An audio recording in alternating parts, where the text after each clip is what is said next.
നമസ്കാരം. മലയാളി വാർത്ത ഇൻസൈഡിലേക്ക് സ്വാഗതം.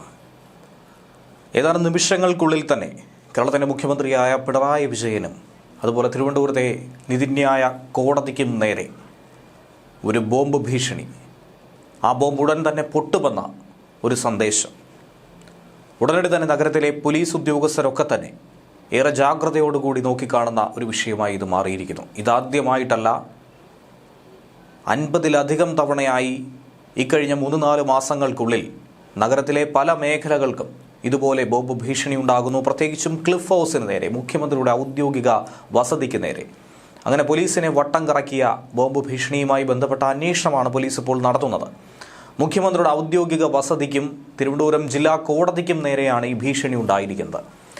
ഈ 2 സ്ഥലങ്ങളിൽ ബോംബ് സ്ക്വാഡ് പരിശോധനയും നടത്തിയിട്ടുണ്ട്. ജില്ലാ കോടതിയുടെ ഇമെയിലിലൂടെയാണ് ഇങ്ങനെ ഒരു ബോംബ് ഭീഷണി എത്തിയത്.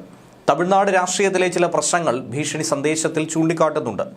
ഇതാദ്യമായിട്ടല്ല തമിഴ്നാട് രാഷ്ട്രീയവുമായി ബന്ധപ്പെടുത്തി കേരളത്തിലേക്ക് ഇങ്ങനെ ഒരു ഭീഷണി എത്തുന്നത്. ഏറെക്കാലമായി ഇത്തരത്തിലുള്ള സന്ദേശങ്ങൾ കേരള പോലീസിനെ ഏറെ വട്ടം ചുറ്റിക്കുകയാണ്. എന്താണ് ഇതിന് പിന്നിലെ യാഥാർത്ഥ്യം? എന്താണ് ഇതുകൊണ്ട് ഉദ്ദേശിക്കുന്നത്?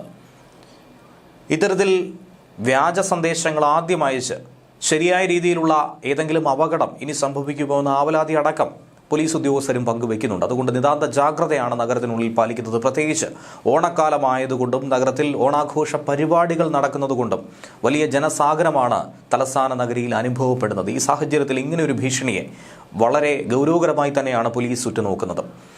1 മാസം മുൻപും സമാനമായ ഭീഷണി മുഖ്യമന്ത്രിക്ക് നേരെ ഇതുപോലെ ഉയർന്നിട്ടുണ്ട്. തമ്പാനൂർ സ്റ്റേഷനിലായിരുന്നു അന്ന് ആ ഭീഷണി സന്ദേശമെത്തിയത്. ഇമെയിലിലൂടെ തന്നെ സമാനമായ വിഷയം ഉന്നയിച്ച് തമിഴ്നാട് രാഷ്ട്രീയം പറഞ്ഞുള്ള സന്ദേശം അന്നും വന്നു. ആദ്യം ക്ലിഫ് ഹൗസിലും പിന്നീട് 37 മിനിറ്റ് പിന്നിടുമ്പോൾ രാജ്ഭവനിലും ബോംബ് പൊട്ടുമെന്നായിരുന്നു ജൂലൈ 13-ാം തീയതി രാവിലെ 9 മണിക്ക് തമ്പാനൂർ പോലീസിലേക്ക് കിട്ടിയ ആ സന്ദേശത്തിൽ പറഞ്ഞത്. ഉടൻ തന്നെ ബോംബ് സ്ക്വാഡിനെ തമ്പാനൂർ പോലീസ് വിവരമറിയിച്ചു. ഉന്നത പോലീസ് ഉദ്യോഗസ്ഥരടക്കം സ്ഥലത്തെത്തി ക്ലിഫ് ഹൗസിൽ പരിശോധന നടത്തി. മുക്കും മൂലയും ഒക്കെ പരിശോധിച്ചു. അടുത്ത് സംസ്ഥാനത്ത് പലയിടങ്ങളിലും സമാനമായി ബോംബ് ഭീഷണി സന്ദേശം എത്തിയിട്ടുണ്ട്. പലയിടത്തുമുള്ള കളക്ടറേറ്റിൽ ഇതുപോലുള്ള ബോംബ് ഭീഷണികൾ വരാറുണ്ടായിരുന്നു.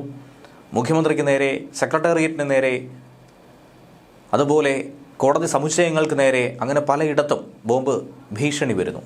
വീണ്ടും രണ്ടാമതായി ക്ലിഫ് ഹൗസിന് നേരെ പിന്നെയും പരാതി.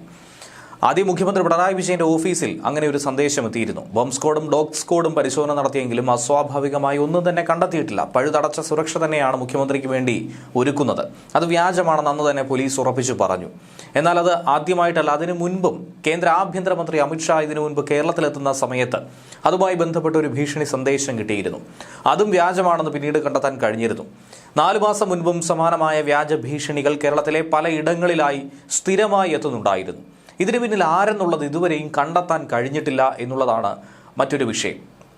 അതേ വ്യക്തി തന്നെയാണ് ഇപ്പോഴും ഈ ഭീഷണികൾക്കും പിന്നിലെന്നാണ് കരുതുന്നത്. പോലീസിന് ഉറവിടം കണ്ടെത്താൻ കഴിയാത്തത് കൊണ്ട് തന്നെ പോലീസിനെ വട്ടം ചുറ്റിക്കാനും കേരളത്തിൽ ഒരു പരിഭ്രാന്തി പരത്താനും ഈ വ്യക്തിക്ക്, അതല്ലെങ്കിൽ ഈ ഒരു കൂട്ടത്തിന് സാധിക്കുന്നുണ്ട്. കഴിഞ്ഞ ദിവസം തലസ്ഥാനത്ത് ബോംബ് ഭീഷണി ഉണ്ടായിരുന്നു. തമ്പാനൂർ പോലീസ് ടെർമിനലായിരുന്നു ആ ബോംബ് ഭീഷണി എത്തിയത്. ഇക്കഴിഞ്ഞ ഒരു 3-4 മാസത്തിനിടയിൽ 50-ലധികം ബോംബ് ഭീഷണികൾ തലസ്ഥാനത്ത് മാത്രം റിപ്പോർട്ട് ചെയ്തിട്ടുണ്ട്. അപ്പോൾ കേരളത്തിൽ അങ്ങോളം ഇങ്ങോളം എത്രത്തോളം ബോംബ് ഭീഷണി ഉണ്ടാകുമെന്ന് സങ്കല്പിക്കാവുന്നതാണ്. ഈ വന്നിരിക്കുന്ന 50ഓളം ബോംബ് ഭീഷണികളിൽ ഭൂരിഭാഗവും ഇമെയിലിലൂടെ കിട്ടിയിട്ടുള്ളതാണ്. പ്രതികളെ കണ്ടെത്താനുള്ള ശ്രമം നിരന്തരം പോലീസ് നടത്തുന്നെങ്കിൽ പോലും അത് വിഫലമാവുകയാണ്. ഏറ്റവും ഒടുവിൽ മൈക്രോസോഫ്റ്റിൻ്റെയും ജിമെയിലിൻ്റെയും അടക്കം സഹായം തേടിയാണ് പ്രതികളെ കണ്ടെത്താനായുള്ള ശ്രമം നടത്തിയത്. പക്ഷേ ഇതുവരെയും അയക്കുന്നവരാരെന്ന് കണ്ടെത്താൻ കഴിഞ്ഞിട്ടില്ല. അതിനുള്ള കാരണമായി പറയുന്നത് തെറ്റായ IP അഡ്രസ് ഉപയോഗിച്ചുകൊണ്ട്, അതുപോലെ VPN പോലുള്ളവ ഉപയോഗിച്ചുകൊണ്ട്, ലൊക്കേഷൻ മാറ്റിയും മറ്റും വ്യാജ നമ്പറുകൾ ഉപയോഗിച്ചുമൊക്കെ അന്വേഷണത്തിന് ഇവർ വെല്ലുവിളി സൃഷ്ടിക്കുന്നുണ്ട്. ഏപ്രിൽ മാസം അവസാനത്തോടെ പ്രധാനമന്ത്രി നരേന്ദ്രമോദി കേരളത്തിലെത്തുന്ന ഒരു സാഹചര്യം ഉണ്ടായിരുന്നു. അദ്ദേഹത്തിന്റെ കേരള സന്ദർശനം അടുത്തിരിക്കുമ്പോൾ സംസ്ഥാനത്ത് ബോംബ് ഭീഷണി ഉയർത്തിയിട്ടുണ്ടായിരുന്നു. അന്ന് മുഖ്യമന്ത്രിയുടെ ഓഫീസും രാജ്ഭവനും നെടുമ്പാശ്ശേരി വിമാനത്താവളവും അടക്കം 5 ഇടങ്ങളിലായിരുന്നു ബോംബ് ഭീഷണി ഉയർത്തിയത്. പ്രധാനമന്ത്രി നരേന്ദ്രമോദി തലസ്ഥാനത്തെത്തുമ്പോൾ രാജ്ഭവനിലാണ് അദ്ദേഹം താമസിക്കാറുള്ളത്. അന്ന് അദ്ദേഹം വിശ്രമിക്കാൻ രാജ്ഭവനിലെത്തുന്ന സമയത്തായിരുന്നു രാജ്ഭവനിലും തൊട്ടടുത്തുള്ള ക്ലിഫ് ഹൗസിലുമൊക്കെയായി ഇങ്ങനെ ഒരു ഭീഷണി എത്തിയിട്ടുണ്ടായിരുന്നത്. അതും ജിമെയിലിലൂടെ തന്നെ ആയിരുന്നു കിട്ടിയത്. കഴിഞ്ഞ 3 ആഴ്ചയായി സംസ്ഥാനത്തെ പലയിടത്തും ഇതുപോലുള്ള ബോംബ് ഭീഷണി സന്ദേശങ്ങൾ കിട്ടുന്നുവെന്ന് തന്നെയാണ് പോലീസും സ്ഥിരീകരിക്കുന്നത്. അതിന്റെ തുടർച്ചയെന്നോണം തന്നെയാണ് മുഖ്യമന്ത്രിയുടെ ഓഫീസിനും വീടിനും അടക്കം ബോംബ് ഭീഷണികൾ ഉണ്ടാകുന്നത്. തിരുവനന്തപുരത്ത് സെക്രട്ടേറിയറ്റിൽ മുഖ്യമന്ത്രിയുടെ ഓഫീസ്, മുഖ്യമന്ത്രിയുടെ ഔദ്യോഗിക വസതിയായ ക്ലിഫ് ഹൗസ്, രാജ്ഭവൻ, ട്രാൻസ്പോർട്ട് കമ്മീഷണറുടെ ഓഫീസ് എന്നിവിടങ്ങളിലേക്കായിരുന്നു അന്ന് ആ ഭീഷണി സന്ദേശം കിട്ടിയത്. സെക്രട്ടേറിയറ്റിലും ക്ലിഫ് ഹൗസിലും ട്രാൻസ്പോർട്ട് കമ്മീഷണറുടെ ഓഫീസിലും ഒക്കെ പരിശോധന നടത്തി. ഒന്നും തന്നെ കണ്ടെത്താനായി കഴിഞ്ഞിരുന്നില്ല. അതിനിടയിലായിരുന്നു 12 മണിയോടെ കൊച്ചിയിലെ നെടുമ്പാശ്ശേരി വിമാനത്താവളത്തിലും ഇതിന് തൊട്ടു പിറകെ ഈ ഭീഷണി എത്തിയത്. തിരുവനന്തപുരം വിമാനത്താവളത്തിൽ 27-ാം തീയതി ഏപ്രിൽ മാസം വൈകുന്നേരം ഈ വന്ന ഭീഷണി സന്ദേശമാണ് ഏറ്റവും അധികം ആശങ്ക ഏവരിലും ഉണ്ടാക്കിയത്. കാരണം പ്രധാനമന്ത്രി നരേന്ദ്രമോദി അടക്കം കേരളത്തിലെത്തുന്ന സാഹചര്യത്തിൽ ഇങ്ങനെയൊരു ഭീഷണികൾ ഉണ്ടാകുമ്പോൾ അത് വലിയ വെല്ലുവിളി തന്നെയാണ് സൃഷ്ടിക്കുന്നത്. ഇതോടെ ഭീഷണികൾക്ക് അന്ത്യമായി എന്ന് കരുതുമ്പോൾ തൊട്ടടുത്ത ദിവസം തന്നെ പോലീസ് ആശ്വാസ നെടുവീർപ്പിടുന്ന സമയത്താണ് രാവിലെ 11 മണിയോടെ പിന്നെയും ഭീഷണി സന്ദേശങ്ങൾ നിരന്തരമായി എത്തുന്നത്. തിരുവനന്തപുരം നഗരത്തിലെ 4 സുപ്രധാന കേന്ദ്രങ്ങൾ നിമിഷ നേരം കൊണ്ട് ചാമ്പലാകുമെന്നും ബോംബ് വെച്ച് തകർക്കുമെന്നുമായിരുന്നു ആ സന്ദേശം. ഉച്ചയ്ക്ക് 12 മണിയോടെ അന്ന് നെടുമ്പാശ്ശേരി വിമാനത്താവളത്തിൽ ഇതിന് പിറകെ തന്നെ മറ്റൊരു സന്ദേശവും കിട്ടി. ഭീഷണി കിട്ടിയ എല്ലായിടത്തും അരിച്ചു പറക്കി പോലീസും ബോംബ് സ്ക്വാഡും പരിശോധന നടത്തിയെങ്കിലും ഒന്നും തന്നെ കണ്ടെത്താൻ ഇന്നുവരെയും സാധിച്ചിട്ടില്ല. തിരുവനന്തപുരത്ത് ഉച്ചയ്ക്ക് 2 മണിക്കും നെടുമ്പാശ്ശേരിയിൽ 2:30ക്കും സ്ഫോടനം നടക്കുമെന്നായിരുന്നു രാവിലെ കിട്ടിയ സന്ദേശം. ഒരേ സ്വഭാവത്തിലുള്ള സന്ദേശങ്ങൾ അത് തിരുവനന്തപുരത്തും അതുപോലെ തന്നെ കൊച്ചിയിലും നെടുമ്പാശ്ശേരിയിലും.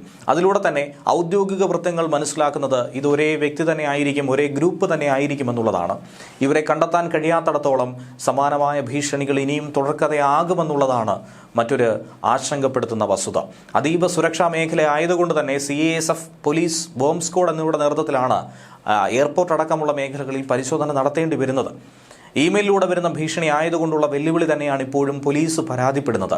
ഭീഷണി വ്യാജമാണെന്ന് വിലയിരുത്തുന്നെങ്കിൽ പോലും ഇങ്ങനെ ഒരു ഭീഷണി വന്നു കഴിഞ്ഞാൽ ഇത്തരം സുപ്രധാന ഇടങ്ങളിൽ പ്രോട്ടോകോൾ പ്രകാരമുള്ള പരിശോധനകൾ നടത്തിയേ മതിയാകും. CASFന്റെ നേതൃത്വത്തിൽ ടെർമിനലുകളൊക്കെ തന്നെ അരിച്ചു പറക്കി പരിശോധന നടത്തുമ്പോൾ വിമാന സർവീസുകളെ അടക്കം അത് സാരമായി ബാധിക്കുമെന്നുള്ളത് മറ്റൊരു വസ്തുതയാണ്. അതുകൊണ്ട് തന്നെ ഇത് തടസ്സപ്പെടുത്താനോ ഇതിൽ മറ്റേതെങ്കിലും തരത്തിലുള്ള ക്രമക്കേടുകൾ നടത്തിയെടുക്കാനോ ഉള്ള ചില കുബുദ്ധികളുടെ താല്പര്യമായിരിക്കും ഈ വ്യാജ ഭീഷണികൾ എന്ന് തന്നെയാണ് അനുമാനിക്കുന്നത്.